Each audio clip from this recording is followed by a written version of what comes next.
Hello everyone, welcome back to our YouTube channel Dental Mnemonics, the channel where learning is always smart and fun. Today we are doing something a little different. We have put together a brand new quiz game template that we'll be using for some of our future contents. And yes, you are going to first try it out. So let's start with our game plan. We have got 5 rounds to start for our future episodes. The names of the rounds are General Round, Jeopardy Round, Visual Round, Jensen Syndrome Round, and Rapid Fire Round. Since today is just a trial, so we are kicking things off with the General Round. So let's keep it simple and fun. First, I will come with all the rules of the game. So you will have 5 multiple choice questions, each with 4 options. If you get it on the right first try, then you will earn 10 points. If it takes you a second guess, then you will get 5 points. So be sure to pause the video when each question appears and note down your answers and also your points. At the end, we will go over the correct answers with a brief, punchy explanation to help you learn and review. So let's see how close you get, and don't forget to comment your score below. So what are we waiting for? Grab your pens, your notepad, your snacks and your dental brain power and get ready for the very first round of the Dental Mnemonics Quiz Challenge. Let's begin with the general round.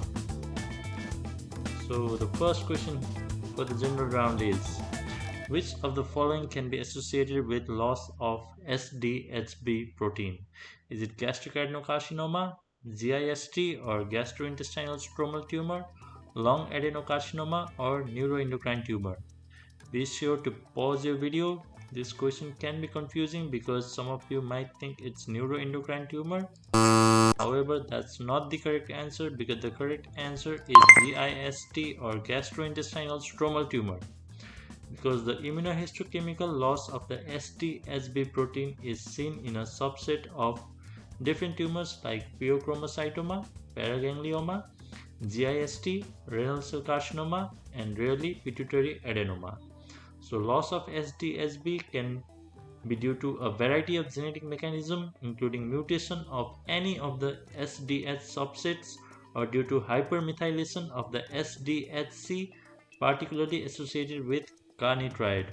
If you need more information on this, then please comment on the comment section so that we can further work on detail about the loss of SDHB protein.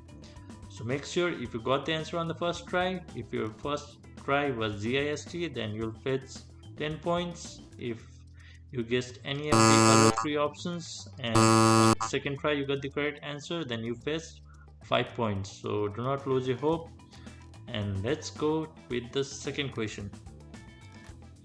So the second question for the general round is, which of the following tissues has the best positive control for cytokeratin AE1 or AE3?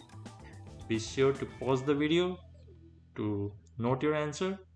So again, this question can be confusing because many of you might think it's the appendix.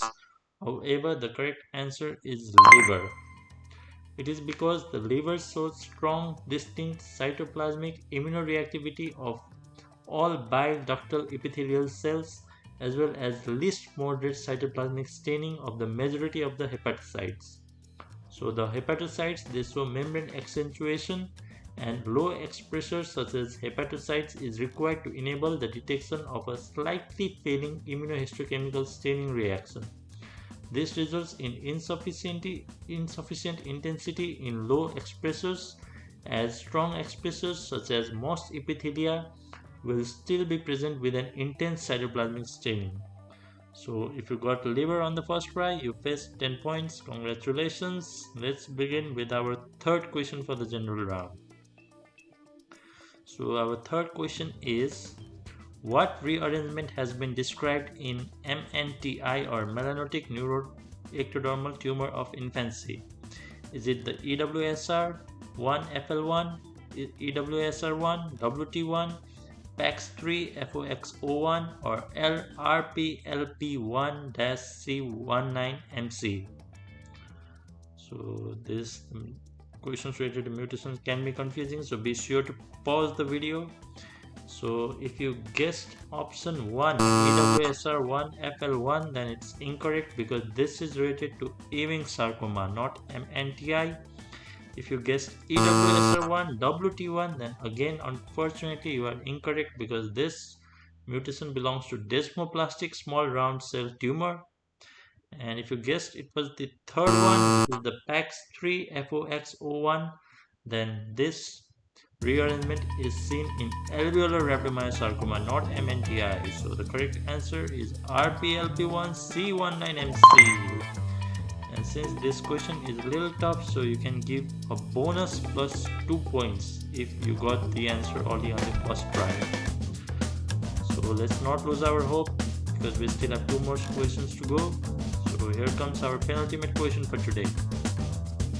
So the question is, what do primary mucosal melanoma and cutaneous melanoma have in common? Is it they have the same IHC profile, or is it they have a similar prognosis, or is it both use the same staging criteria, or sun exposure is a risk factor for both? So be sure again to pause the video. So again, this question is a tricky one. If you guessed both the melanomas have a similar prognosis, then it's incorrect because it is said that mucosal melanoma tends to have a worse prognosis than cutaneous melanoma due to later detection and more aggressive behavior. So this option is false. If you guessed both use the same staging criteria, then again you are incorrect because they do not share the same AJCC staging system. Mucosal melanoma have their own distinct staging because they arise from different anatomic location compared to the cutaneous melanoma.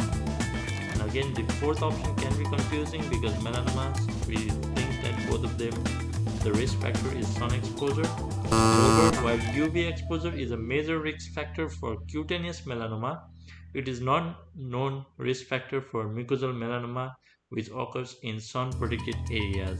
So again, option D is false, and the correct answer is that both primary mucosal melanoma and cutaneous melanoma, they express the similar melanocytic marker on immunohistochemical profiles such as S100, HMP45, MLN-A, SOX10, and also MITF. So the correct answer is option A. If you got it on the first try, fetch yourself 10 points. Congratulations. If you got it on the second try, better not. So you got it 5 points. So the final question for today. I hope you are enjoying it, and I guess we've got many participants who have faced more than 30 points so far. So the final question for today is, where are the abnormal proteins in diarrhea disease located?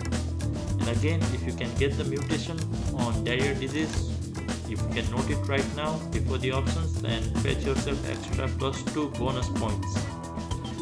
So the options for this are, is it the Golgi apparatus, is it mitochondria, is it endoplasmic reticulum, or is it the nucleus? So be sure to pause the video to note your answer, and the correct answer for this question is the endoplasmic reticulum. It is because an abnormal SERCA2 protein is located in the endoplasmic reticulum, and it plays a role in the calcium signaling pathway, which regulates the cell-to-cell adhesion and differentiation of the epidermis. If you got ER on the first try, fetch yourself plus 10 points. So I hope you enjoyed our session, and if you want more information on diarrhea disease or some mnemonics related to it, then feel free to comment it on the comment section and we will work it for our viewers. So thank you for today. Be sure to like and subscribe our YouTube channel, and if we get more positive feedbacks, then we will further continue with our 4 rounds to continue, because this is just the end of round 1. We've still got Jeopardy round and other rounds to fetch. So thank you everyone. Have a good day. Stay safe. Take care. Goodbye.